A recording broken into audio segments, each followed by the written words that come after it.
you are closer than a brother. You are closer than a friend, God, that we can run to you when life gets hard. And that is our hope tonight as we worship you, that we will run to you and not away from you, God. Come on, let's sing this out together. I've carried a burden for too long on my own. I wasn't created to bear it alone. I hear your invitation to let it all go, and I see it now. I'm laying it down, and I know that I need you. I run to the Father, I fall into grace. I'm done with the hiding, no reason to wait. My heart needs a surgeon, my soul needs a friend. So I run to the Father again and again and again and again. Oh, oh, oh. You saw my condition, had a plan from the start. Your son for redemption, the price of my heart. And I don't have the context for that kind of love. I don't understand, I can't comprehend. All I know is I need you. I run to the Father, I fall into grace. I'm done with the hiding, no reason to wait. My heart needs a surgeon, my soul needs a friend. So I run to the Father again and again and again and again. Oh, oh, again and again and again and again. And oh, oh, come on, let's declare it. My heart has been in your sight long before my first breath. 'Cause running into your arms is running to life from death. And I feel this rush deep in my chest. Your mercy is calling out, and just as I am, you pull me in, and I know I need you now. I run to the Father, I fall into grace. I'm done with the hiding, no reason to wait. My heart needs a surgeon, my soul needs a friend. So I run to the Father again and again. I run to the Father, I fall into grace. I'm done with the hiding, no reason to wait. My heart needs a surgeon, my soul needs a friend. So I run to the Father again and again and again and again.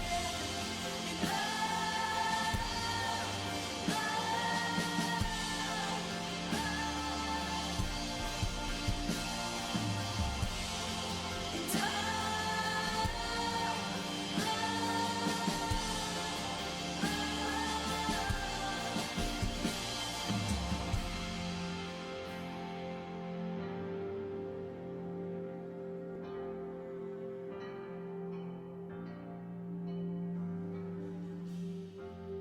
come on, our God is near. Our our God, it says in the Bible that he is near to the brokenhearted. He saves those who are crushed in spirit. Our God is a God who is close. He is not far away. And it doesn't matter where we've run. It doesn't matter where we've hidden. He is still searching for you. He is still seeking you. So let us seek after him. Let us get more of him. So if you're comfortable and if you want more of Jesus, we all need Jesus. We need his love. We need him to transform us. We're going to sing this bridge again. And I want you to sing it with everything that's within you, because he is too good for us to stay silent. He is too good for us to stay still. He has saved you from the pit. He has saved you from the valley. So come on, let's just give him our greatest song of praise together. My heart has been in your sight, and long before my first breath, 'cause running into your arms is running to life from death. And I feel this rush deep in my chest. Your mercy is calling out. And just as I am, you pull me in, and I know I need you now. My heart has been in your sight long before my first breath, 'cause running into your arms is running to life from death. And I feel this rush deep in my chest. Your mercy is calling out. And just as I am, you pull me in, and I know I need you now. I run to the Father, I fall into grace. I'm done with the hiding, no reason to wait. My heart needs a surgeon, my soul needs a friend. So I run to the Father again and again. I run to the Father, I fall into grace. I'm done with the hiding, no reason to wait. My heart needs a surgeon, my soul needs a friend. So I run to the Father again and again and again and again.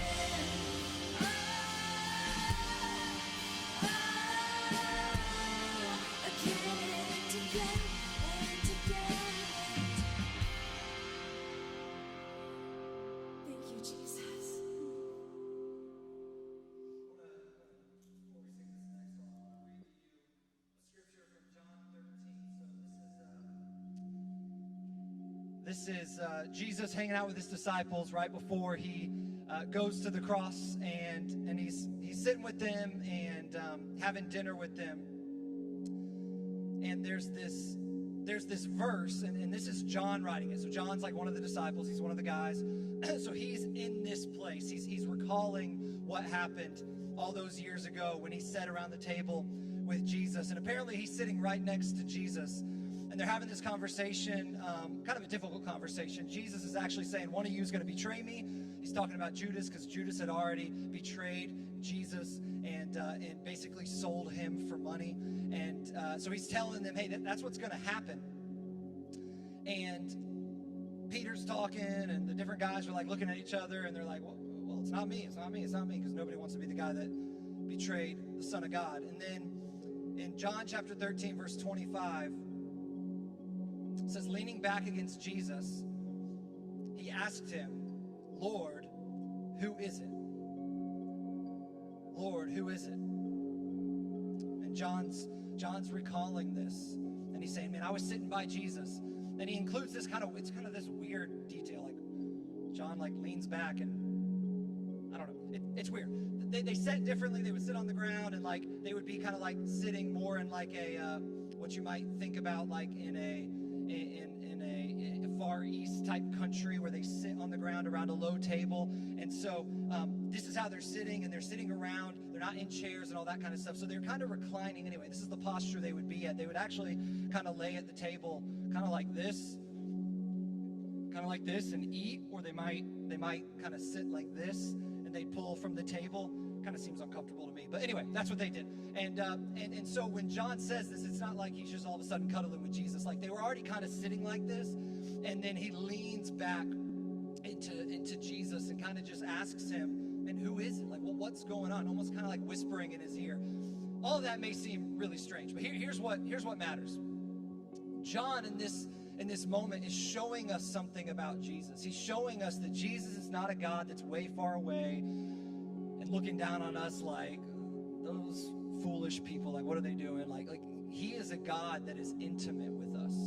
He's a God that is close to us. He's the kind of God who sits at a table and has dinner with us. He's the kind of God who reclines with us, who just sits around the living room with us and hangs out. He's the kind of God that you can kind of just lean back into. And we're singing this song that we're going to be singing throughout this series, and it's new to us. It's not a new song, but it's called Lean Back, and it's kind of taking this picture of what John was doing when he leaned back into Jesus's chest, basically kind of leaned back and whispered to him. And it's taking that picture and it's saying, hey, all of us can be in a relationship with Jesus where we just lean into him, where we spend time, intimate time with him, not like far away where he's like this God way up here and we have to go to like a chapel and there have to be like stained glass and all that kind of stuff to worship him. But no, it's this place where we can just be in community with Jesus.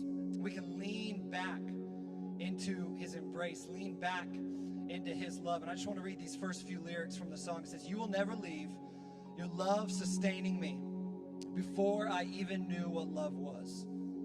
You've brought me here to rest and given me space to breathe, so I'll stay still until it sinks in." And the chorus says, "I will lean back in the loving arms of a beautiful Father, breathe deep and know that he is good. He's a love like no other." And so I know this will be new to a lot of you, but as we sing this song, I just want you to kind of picture that. Picture John feeling like this isn't some guy who I have to be scared of. This is a guy who I can actually lean into and talk to and whisper to and have a relationship with and spend time in a living room and hang out with and all that kind of stuff. So as we're singing this, think about a God that loves us so much that he draws near to us, so close that we can just lean back into his love. So let's sing this together.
chase you down.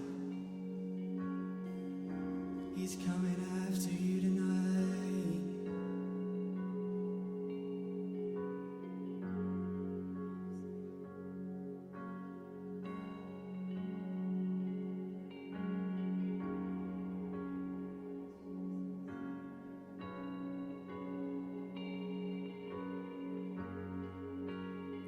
I can see your love is better than all the others that I've seen.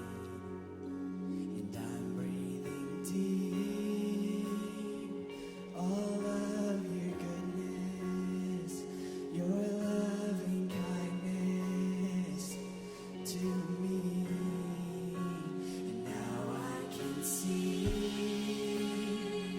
your love is better than all the others that I've seen. And I'm breathing deep all of your goodness and your loving kindness to me. And now I can see your love is better than all the others that I've seen. And I'm breathing deep all of your goodness and your loving kindness to me. And I will lean back in the loving arms of the beautiful Father.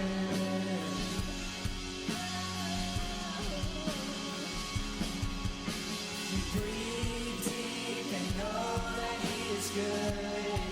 He's a love like no other. Oh. So I will lean back in the loving arms of my beautiful Father.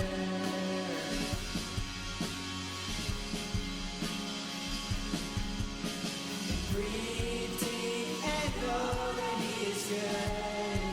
He's a love like no other.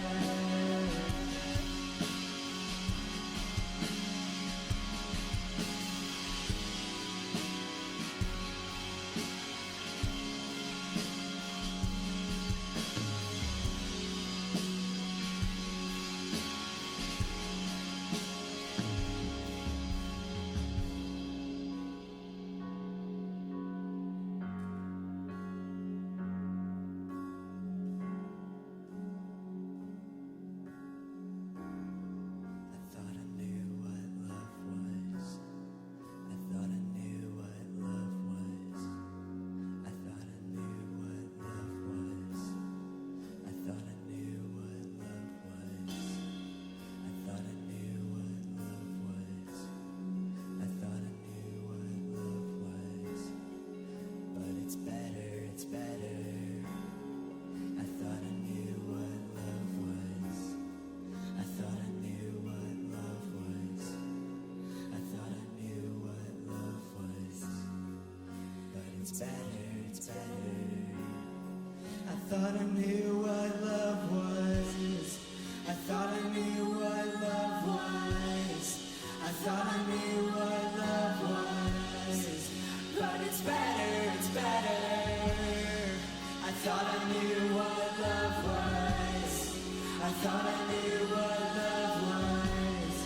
I thought I knew what love was. But it's better, it's better. I thought I knew what love was. I thought I knew what love was. I thought I knew what love was. But it's better, it's better. I thought I knew what love was. I thought I knew what love was. I thought I knew what love was. But it's better, it's better. It's better, it's better.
guys can go ahead and have a seat.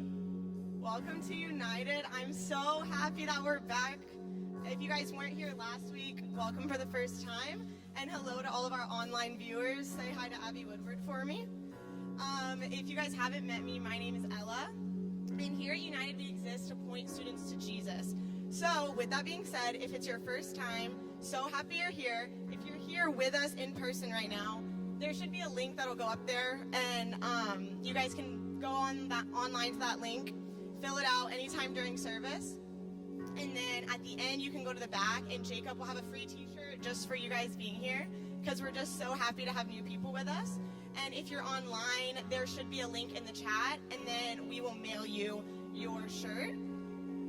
We are just really excited to have all of you guys here, and we just would love to connect with you. So if you don't already, you can follow us on any of our social media at Beach Students, and then on the podcast app, if you guys ever miss a sermon or there is one you want to share with a friend or something, you guys can go ahead and go on the podcast app at United Student Worship, and all of the sermons are posted there.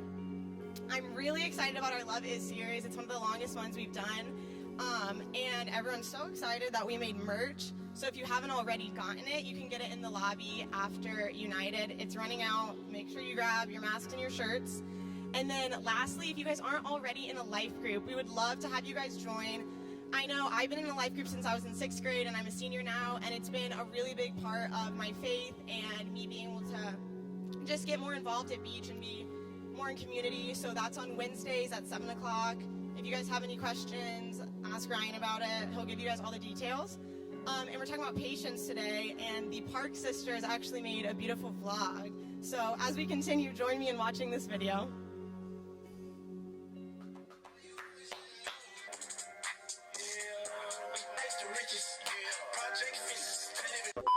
Hey guys, welcome back. So if you don't already know us, my name is Abby.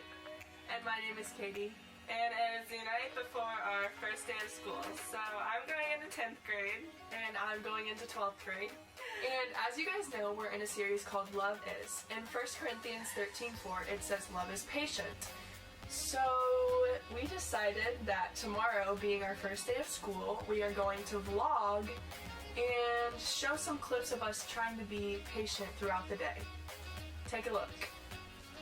Hey guys, so it's the first day of school. And we're about to start our day. Here we go. This is me waiting for Abby. And I said we were leaving at 6:30. And she's still not here. Many hours later. I made it. Ready for your first day, Ab? Can you not do it right now? Please. This car in front of me right here was like tailgating me the entire way out of the neighborhood. Wasn't even going slow, like I was going the speed limit. And then they like cut in front of me. Just gonna give a little And sneak now peek. they're going like 30 miles an hour down Beach Boulevard. And we just missed the light because And of we them. just missed the light because of them. But you know, I'm gonna be patient and wait for the green light, okay? So yeah. And I'm trying. Just have to be a little bit patient with Abby because it just took her about 10 minutes to set up the camera in the spot where it is. But it's okay. Okay, continue. I love her. Hey guys, so we're in 7th period, which is last period. We're just waiting for it to start. Our first day's going great. Hey Josh, say hi to the United vlog. The United vlog. Okay. Readings will be very detrimental. For fast-paced course, we have 7 units that we have to cover in 3 quarters. Hey guys, so we just finished our first day of school and now I'm heading to swim practice. Now, instead of me being patient, my swim coach has to be patient because it's currently 2:45 and swim started right after school at 2 o'clock. But I had a little meeting after school for soccer, so hopefully he's not mad and he's been pretty patient with me. Hey guys. just finished swim practice. My swim coach wasn't mad at me, so luckily he was being pretty patient with me because I was actually pretty late to practice. But you know, I only got in a little bit of trouble. So just got to the church here with Kenny. Okay, so basically I'm at church right now in Kendall's office waiting for Ryan for my leadership interview. But I mean, I'm being pretty patient. He's just running a little behind. Yeah, just a little bit behind, but it's fine. So, I'm here for my meeting now. I just waited patiently for about 30 minutes, but it's okay. Because I love Ryan Sweat. Oh, she was supposed to be at 4:15, but now it's 4:27. Thank you for being patient. Hey guys, so I just finished my leadership interview and now I'm about to go to work and coach some little kids and teach them how to swim.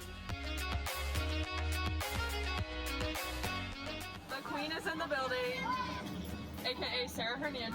What up? What up, Shawshank?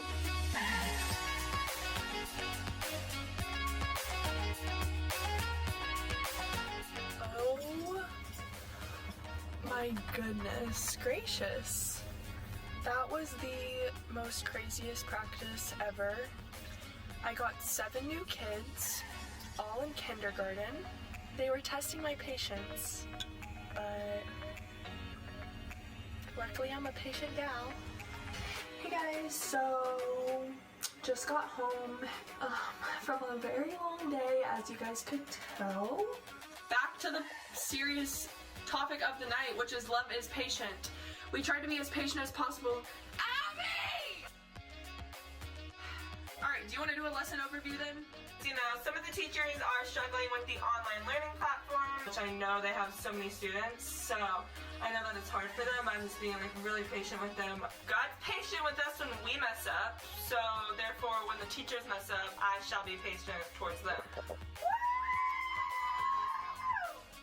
We love you guys like crazy. See you guys next week!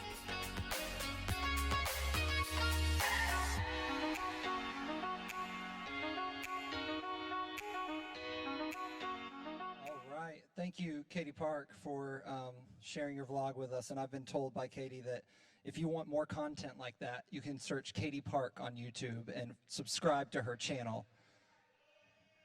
So if you get bored during my sermon, go follow her on YouTube. Hey, we're we're in the second week of Love Is. Everybody say Love Is. Love is. Say it one more time. 1, 2, 3. Love is. 1 Corinthians 13, verse 4. Love is patient. Love is kind. It does not envy. It does not boast. It is not proud. It does not dishonor others. It is not self-seeking. It is not easily angered. It keeps no record of wrongs. Love does not delight in evil, but rejoices with the truth. It always protects, always trusts, always hopes, always perseveres. For the next few months, we're going to be in a series called Love Is, and it's all going to be based on these few verses, because Jesus told us that love is the most important thing there is. Love is the only thing that really matters. The whole Bible can be summed up, all the commands can be summed up in the word love. And so we should know how to love. We should know how we can show love. And there's a few different versions of love. There's the love that the world has, and there's the love that God has. And when Jesus called us to love, he called us to love with this Greek word called agape. Everybody say agape. If you're in the chat, type out agape. You don't know how to spell it. Agape. So that is the kind of love that Jesus calls us to have. It is a sacrificial love, an unconditional love, a love that puts other people first. So that's the kind of love that God has called us to. And then Paul, in this letter to a church in a city called Corinth, tells us about how to actually do that love. Because it's easy to be like, oh, you should love. And it's like, all right, yeah, I'll go love. But he gives us the details. He gives us the details. And really, the thing is, if you take any of the qualities of love out, the whole thing can jumble down. This is like a Jenga thing. Hopefully I can get this out without knocking it down. Okay, there we go. Love is patient. Love is patient. So if any of those gets taken out, if we forget about one of them, kind of the whole thing comes down, because we have to make sure that we are doing every part of love when we are seeking to love like God loves. And so once again, we're going to be in these verses over the coming months and weeks, talking about what love is not. And tonight we're starting with love is patient. Everybody say love is patient. Everybody say love is patient. Say it in a really impatient voice. Love is patient. There we go. There we go. All right. Love is patient. Love is patient. Have you ever been on your phone? Some of you are like, yeah, I'm doing it right now. I'm not paying attention to you. Have you ever been on Instagram? Some of you, once again, are like, yeah, I'm on Instagram right now. I don't feel like listening to you. So have you ever been there and you're kind of just tapping through stories? And you all know, like, when it says that people viewed your story, they didn't really view your story. They just tapped through because they really don't care. And most of them we don't care about, right? Like 75% of stories we're just tapping through. I don't care what you ate for dinner. I don't care where you're going on vacation. I don't care about your boyfriend. I don't care about anything going on in your life. But every once in a while, you find a story that you're, like, intrigued by, right? Where you actually want to watch it. And have you ever had that moment where you get to it and then you let go and it just stays frozen? And you start being like, well, why isn't it loading? And you start checking your Wi-Fi, you start checking your signal, you're like why isn't this loading? Then you go back and then you go forward again, then you close out of Instagram, you start it back up, and you're getting frustrated because it won't show up the instant you want it to. And so even though a lot of times that space, it only frees us for like 3 or 4 seconds, a lot of times that freaks us out because we are used to right away. As soon as I click something, I want it to work. We live in a world where we want everything right now. Everybody say right now. We want everything right now. We want it right away. We don't want to wait. We don't want to wait till tomorrow. We don't want to wait till next week. We don't want to wait till we're older. We want to get what we want right away. And we're used to getting that. We're used to getting everything we want right away. Our nation invented fast food. Food's not good enough. It has to be fast. And then we kind of like the bougie people made up this thing called fast casual, where it's like it's a little bit nicer food and you think it's healthier even though it's not. But the whole deal is that it still has to be fast. We don't care if it's better. We just want it to be fast, fast, fast, fast. You go through a drive-thru, you want to be fast. You want to get your food quickly and moving on because we want everything right now. We're used to high-speed internet, and like as soon as we click something, if you have a decent computer and a decent connection, as soon as you click something, it's like instantly the next page is loading. The video is going. You don't want buffering. You don't want any of that. Like, you want it right now. When I was growing up, and I promised myself I'd never be this person, but I've become this person. When I was growing up, like I used to hear old people talking, and they'd be like, well, when we were little, all we had was black and white TV. And I'd be like, you are so old. Like, why do you even exist anymore? Like that, like, why would you even have a childhood if you didn't have color TV? And now y'all are listening to me. You're like, you didn't have high-speed internet? Like, we didn't even have the internet when I was little. We didn't have a computer in our house because I don't know why we didn't have a computer, but we didn't have a computer. And then finally we get a computer, and we had this thing called dial-up. Where are my life group leaders at? You know about dial-up internet? Dial-up internet, amen. Not really. It sucked. Like, it was terrible. Here's what you did. Let me give you the rundown. You go to your computer. You click on AOL. You ever heard of that? No, you haven't, because they ran out of business. Or Internet Explorer. You ever heard of that? No, because you don't use it because it always crashes. So you would pull up your internet browser, and you would press connect. And then your computer started sounding like it was breaking. It would go, and it would just be like, it would do that for 30 seconds. And you're like, what is it doing? It was like it's kind of like a fax machine. You don't know what that is either. Okay, never mind. So it's like this. It's calling out basically to connect to the internet, and it used your phone line. And so I know a lot of you are like, "What's a phone line?" We used to have phones in our homes, like not this, not a cell phone. Like, there was a phone, and it was connected to the wall, and people called your home. It was incredible. And so anyway, so you'd connect to the internet, and it would take forever. And then once you did, there weren't even videos on the internet at that time. It's like you would click on something, and it would take forever to load. And then if your mom got a call while you were on the internet, your internet just shut off. Just shut off, because it was connected to the same line. And so people started having to get 2 lines so that you could be on the internet and you could be on the phone at the same time. It was terrible. You guys have grown up with high-speed internet. It's as fast as you could even think of. Basically, the only thing holding it back is how good your computer is. And so you click something and it shows up right away. We're used to right now. iPhones, like we used to have arguments with people or discussions, whatever you want to call them, and you'd be like, oh, well, the score was 23-20. Like, no, I think it was 24-20. Well, I think, and basically you would go back and forth until someone said something confidently enough that everyone was like, oh, I guess he knows what he's talking about. We don't do that anymore, do we? We just say, well, let me Google it. I'll tell you when the movie came out. I'll tell you who sang that song. Let me just Google it. Let me pull it up on Wikipedia. Wikipedia's always right, and so I will tell you the truth right now. We're used to just getting the information right when we talk about it. Think about Amazon. Amazon. Like, how many of you have been shopping before, and as soon as you get to the screen where it tells you how long it's going to take to get to your house, you just say, I don't even want it anymore. You ever done that? Like, it's like, well, I thought I wanted it, but it's going to be here 4 days. 4 days. I mean, I cannot wait for that. Like, we think at this point, like the rights that we have as human beings is like life, liberty, pursuit of happiness, and Amazon Prime.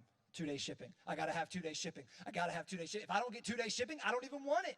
I don't even want it. There have been times, you know, they have that little thing on Amazon where you click on the filter so that you can only get the Amazon Prime stuff. I click that every time because I'm not even interested in looking at things that are going to take 3 weeks to get here from China.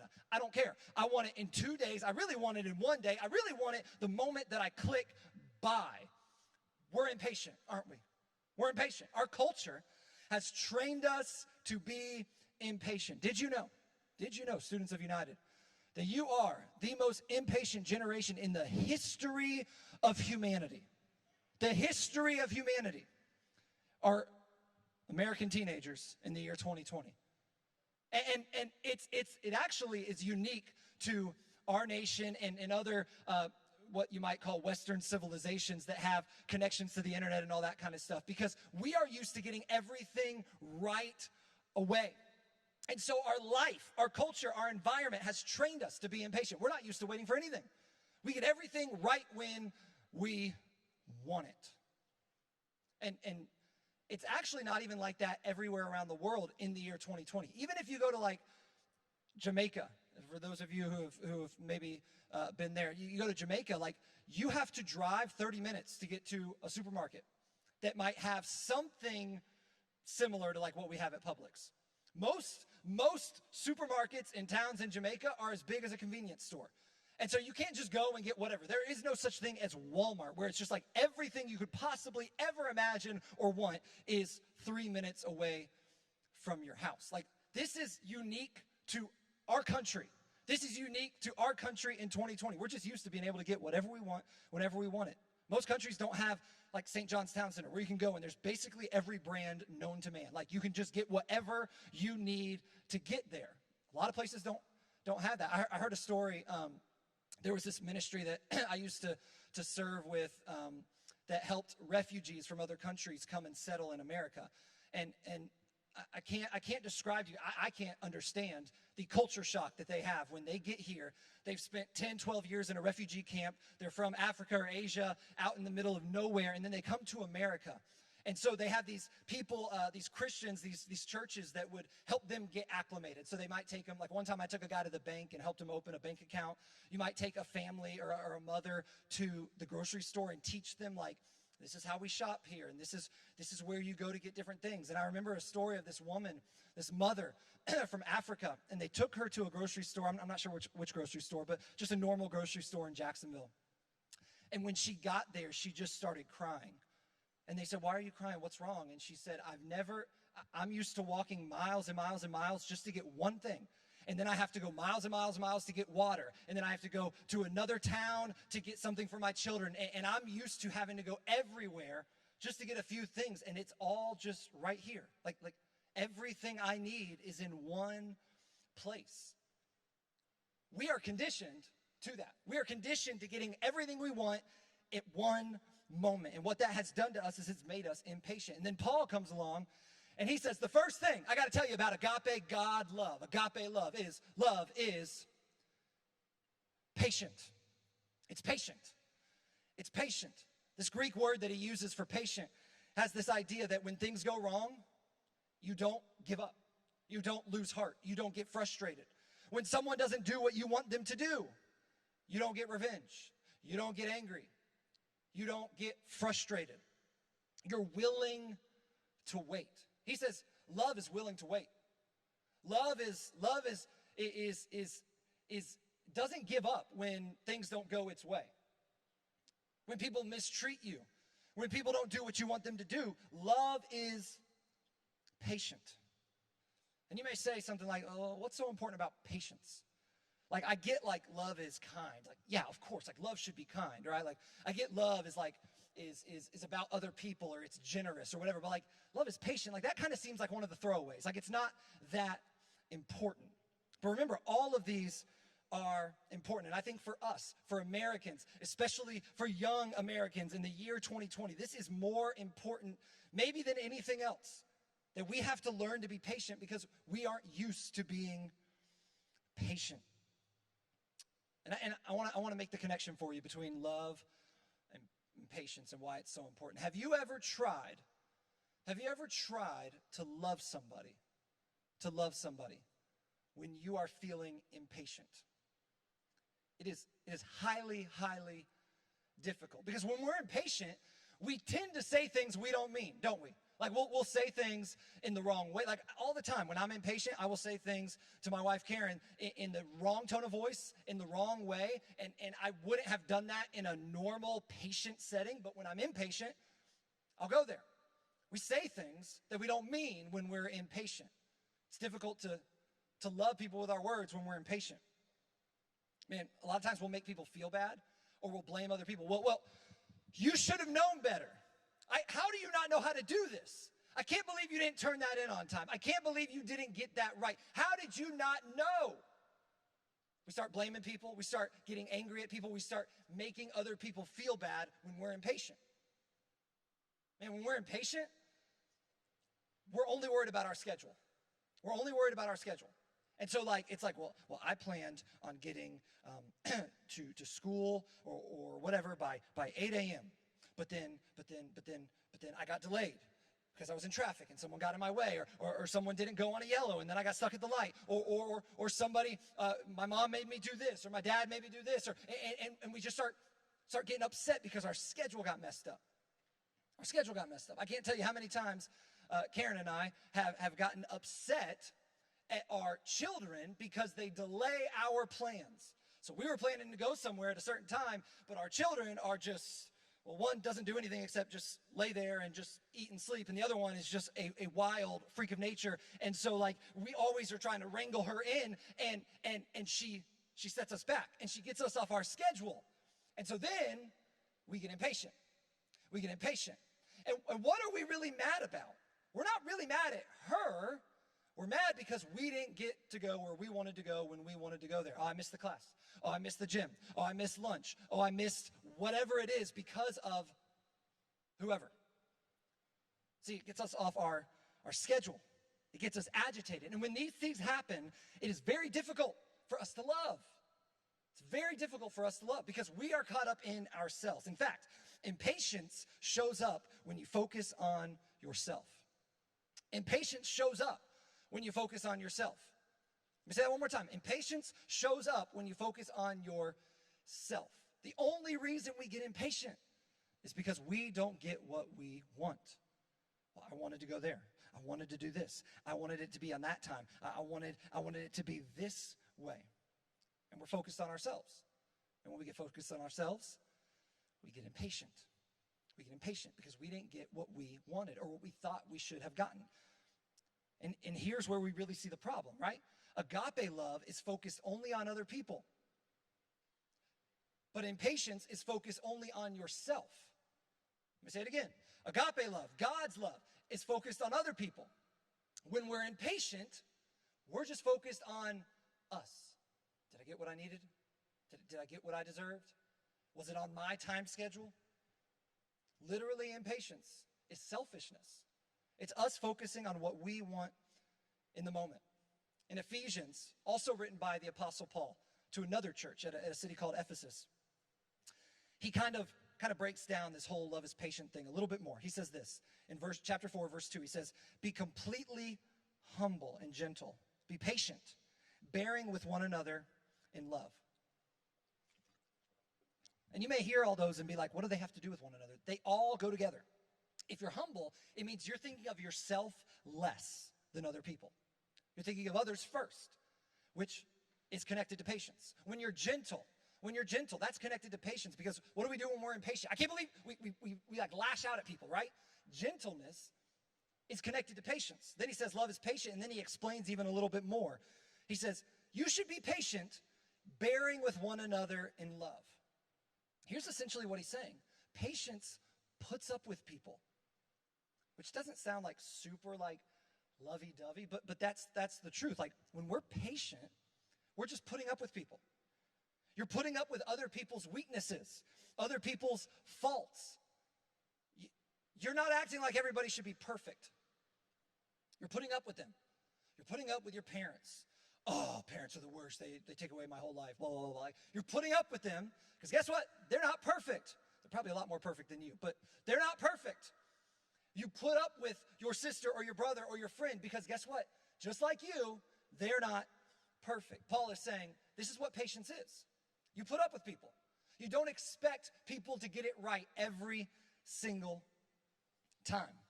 You can put it this way in your notes. Being patient with others means giving grace and space. I'll explain in a second. Being patient with others means giving grace and space. It's allowing someone to be in a different place than you. Christian, come here and stand on that orange tape right there. This is Christian, everybody, 11th grade boys life group leader. Give it up. All right. So here's what patience does. Patience gives grace and space. So impatience says, I'm upset because Christian is not where I am. He's not walking with me. He's not doing what I am doing. He's not in the same place as me. Patience says, you know what? Christian might be in a different place than me. He might be in a different place of life. He might have a different opinion. He might have different beliefs. But that's okay. That's okay. That's patience. Patience is giving other people grace for the things they do wrong, for the things that are different than you, but it's also giving them space to grow. It's saying, you know what? Maybe Christian one day will be here, but he's not right now, and that's okay. I'm okay with that. I can love him anyway. Our problem, especially right now in our nation, is that if someone's in a different place than us, we don't like it. We don't like it. How much would patience, and I'm going to bring this stuff up a million times because love has to do with everything that's going on in our world. How much would patience make a difference when it comes to COVID and the way that we react to it? Have you seen people pull out guns in Walmarts because someone asked them to put on a mask? Could patience not help in that situation?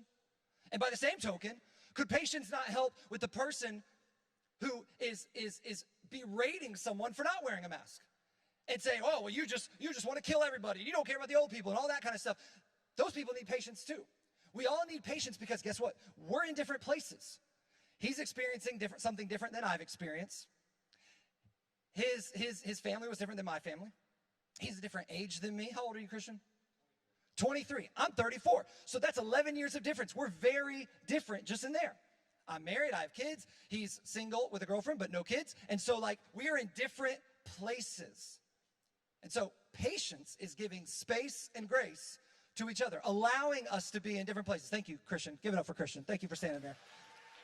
So let me give you an example of this. A few years ago, I was at the beach with my cousin's child, okay? So at the time, he was about 5 years old.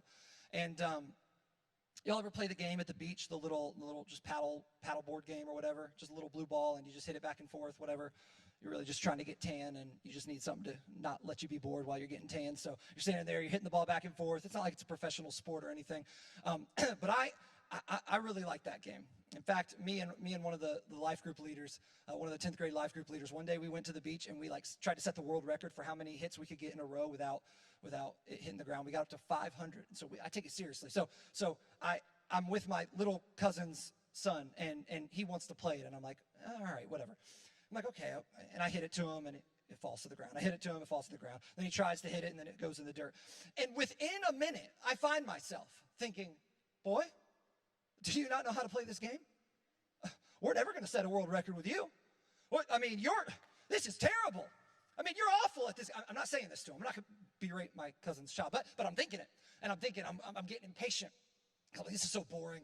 Oh, can I please, is someone better at this game for me to play with? I'm looking around the beach like, I wonder if that guy's athletic. Maybe he'll play with me. And I'm just like getting so put out with this 5-year-old.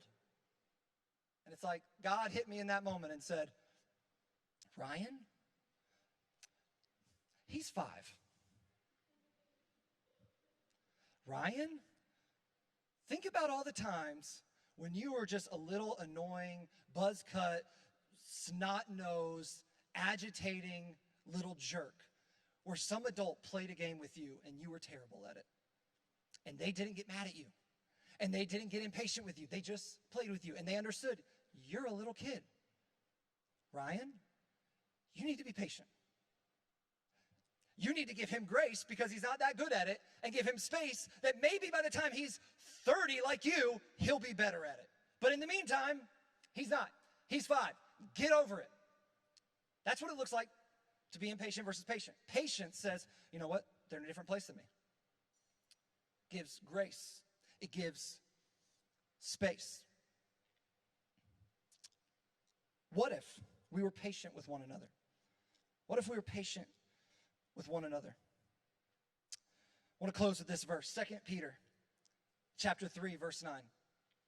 2 Peter chapter 3, verse 9. Here's what it says. The Lord is not slow in keeping his promise, as some understand slowness. Instead, he is patient. Everybody say patient again. Patient. Instead, God is patient with you, not wanting anyone to perish, but everyone to come to repentance. This was written by Peter. Peter, one of the best friends of Jesus. And guess why this verse is so important for Peter? Because Peter, out of all the disciples, Peter was the most loudmouthed. Peter was the most hot-tempered. Peter made the most mistakes. One time, Jesus turned around and said, get behind me, Satan, because you're going in the wrong direction. You're trying to lead this whole thing in the wrong direction. Jesus told them over and over again, guys, I'm not here to lead a rebellion. I'm not here to fight against the Romans. I've got a different kind of kingdom. And even when Jesus got arrested, right before he got crucified, this mob comes up to arrest Jesus. And Peter pulls out his little pocket knife and cuts the ear off of one of the soldiers. And it's like, and Jesus is like, what do you do? Peter, I told you, over and over again. Man, Jesus had to practice patience with Peter, and Peter knew it. Because Peter told Jesus, I'm going to go to the very end with you. I'm going to go all the way with you, no matter what. Even if you go to death, I'll be there with you. And when he got arrested, guess where Peter was? Running. But then he kind of snuck up and started creeping on Jesus as he's getting tried and put into court, and they're questioning him.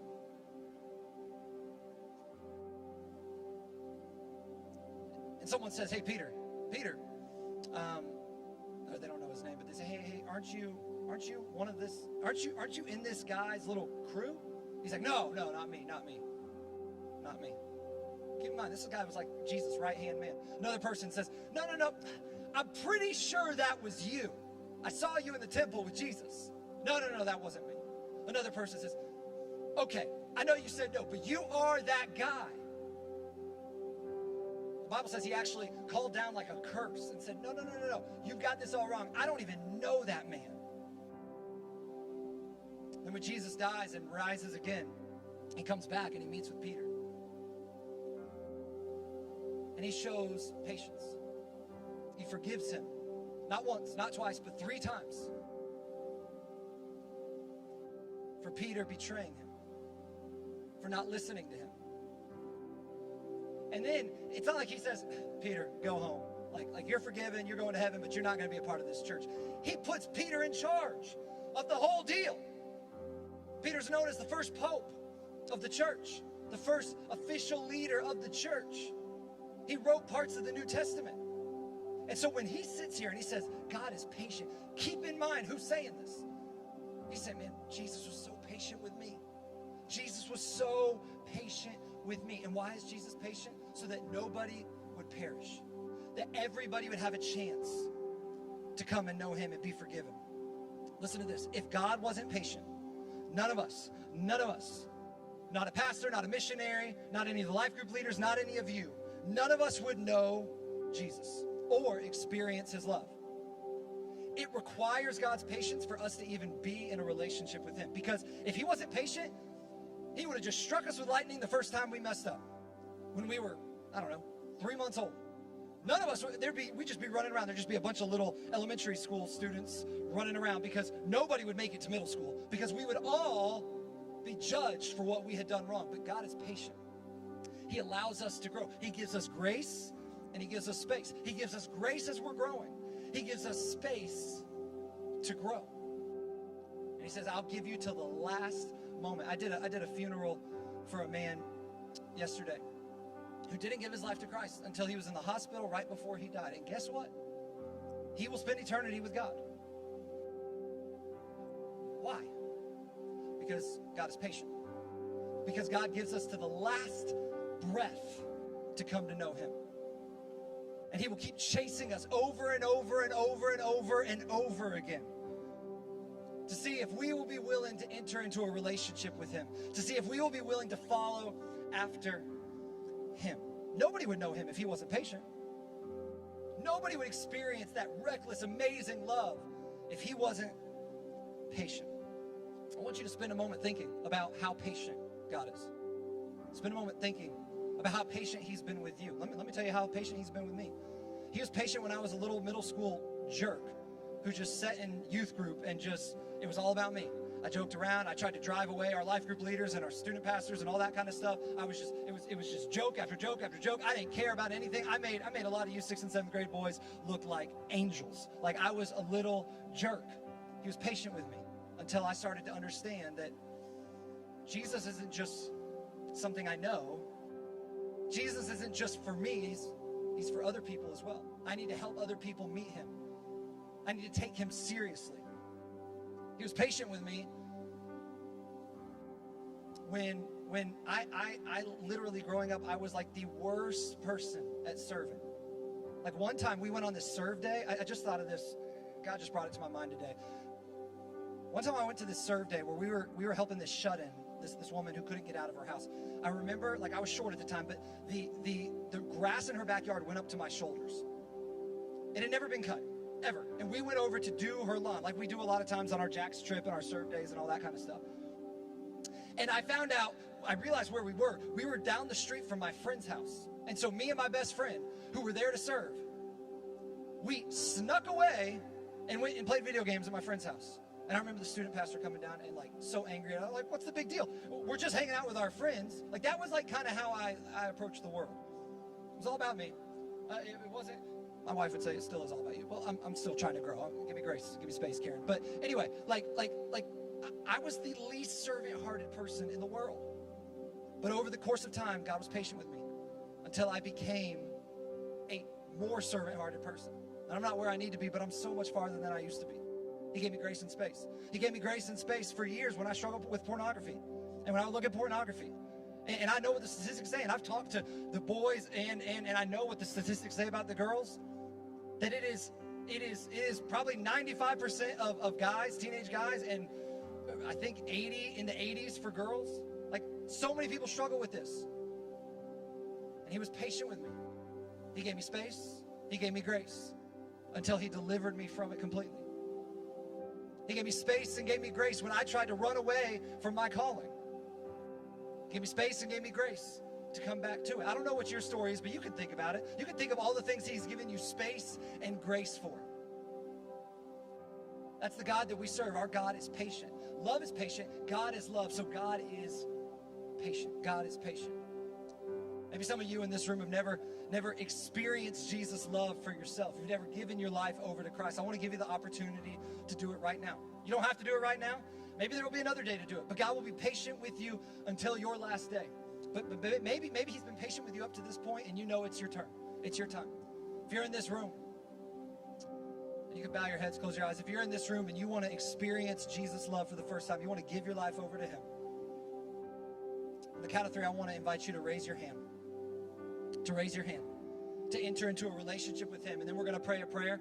And what matters is that you believe it in your heart and you say it with your mouth. remember, God is patient with you. He's allowed you to live the way you wanted to live, but he wants more for you. He wants you to grow. He wants you to be different, to be changed. So on the count of 3, if that's you, if you want to enter into a relationship with him, I want you to raise your hand and then pray this prayer with me. 1, 2, 3. Raise your hand if that's you. Raise your hand if that's you. I want you to remember the moment you said yes to Jesus. That you reached out and said yes to Jesus. Thank you so much. I see y'all. Pray this prayer with me. Jesus, I'm yours. I know I've messed up. I don't have it all together. I ask that you forgive me. I believe you are who you say you are, that you died and rose again for me.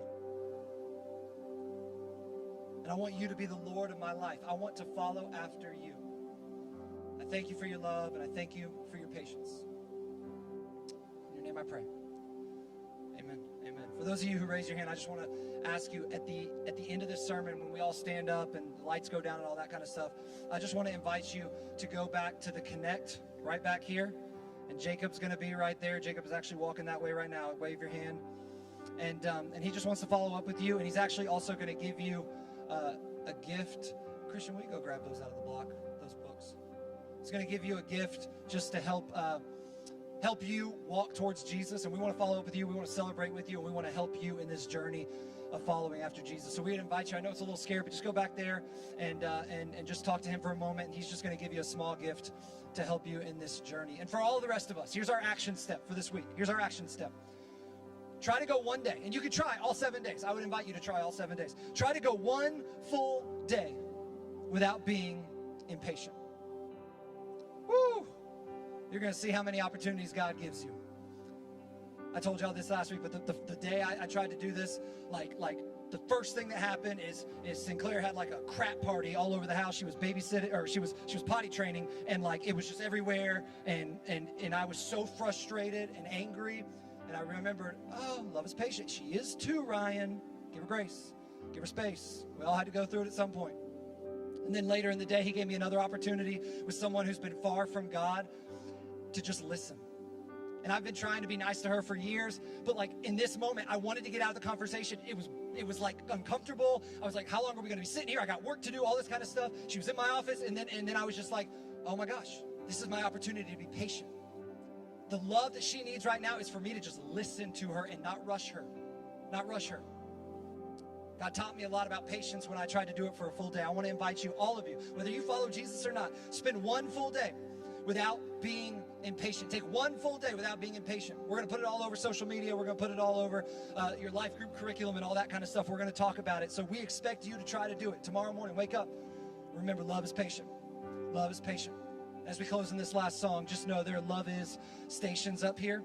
What you can do is just go grab one of those tags, bring it back to your table, and maybe write down a person that you need to be patient with, a situation that you need to be patient in, and you can just put it in your Bible or put it in your car so that you can see it throughout the week. But we want to take action on this. We want to take action on being patient. I've been preaching way too long. I'm sorry. Let's close in worship. Come on up, man. We're going to close with a song called Nothing Else. Y'all stand together and let's worship.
just go through the motions. I'm sorry when I just sang another song. Take me back to where we started.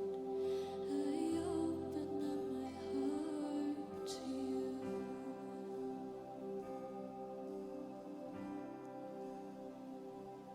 I'm sorry when I'm come with my agenda. I'm sorry when I forgot that you're enough. Take me back to where we started. I open up my heart to you.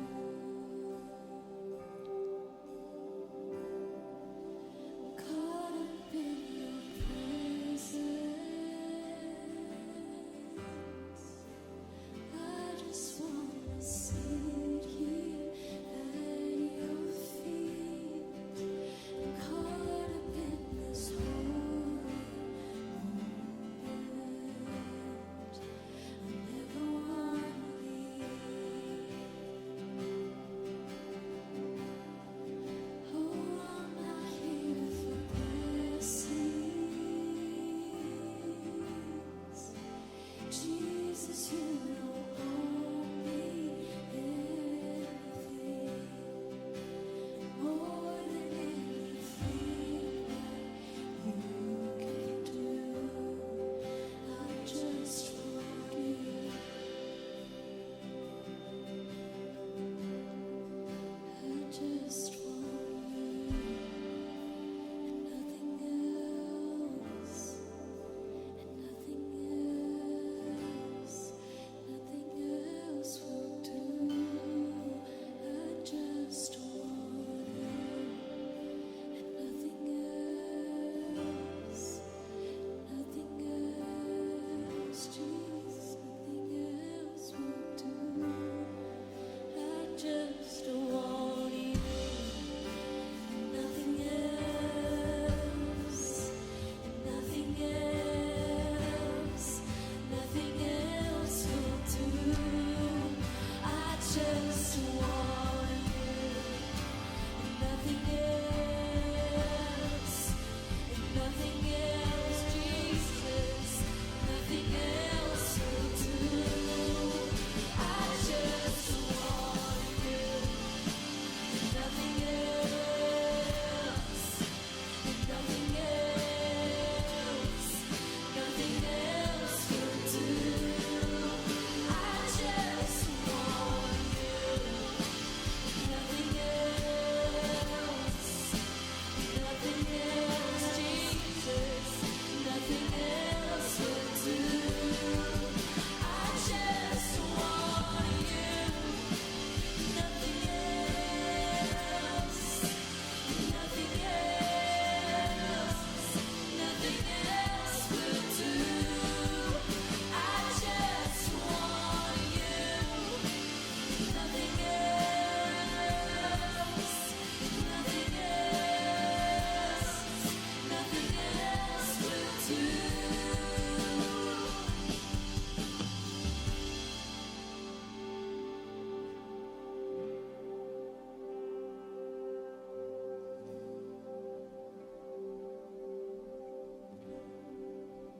Caught up in your presence.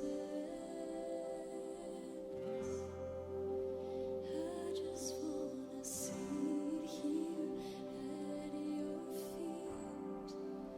Caught up in this holy moment. Never wanna leave. Oh, I'm not here for blessings. Jesus, you don't owe me anything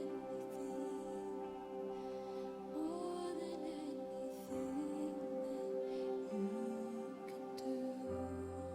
I just want you. Couple things for y'all. Y'all can grab a seat real fast. Couple things for y'all. First off, if you want to get merch, you can get it in the lobby on your way out to your right. We got a bunch of stuff, and we also got some United hats and stuff that we've had for a while, so you can go buy anything you want back there. We've also got stickers back at the Connect, so if you didn't get a sticker last week, get a Love It sticker, put it somewhere that you will remember, or that you will see a lot, so that it will remind you to love. And if it was your first time tonight, once again, go to the link that we gave you, tiny.cc. Can we put that link up if we have it? We'll see if they put it up. But if not, you can get it at there it is, tiny.cc/United Welcome. Just fill it out and take it to the back. And Jacob will give you a free t-shirt just for being here. If you're online with us, once again, fill out that link and we will mail you a shirt this week. And then I just want to leave you once again with the action step this week. The action step is to try to go one full day being patient. Oh, and to help remind you, we just put it up there. Sorry, I forgot it. To help remind you, we got the phone background. We already just sent that out to you if you're on the Remind app. If not, you can get it off our Instagram at Beach Students later. But here's what I want you to do.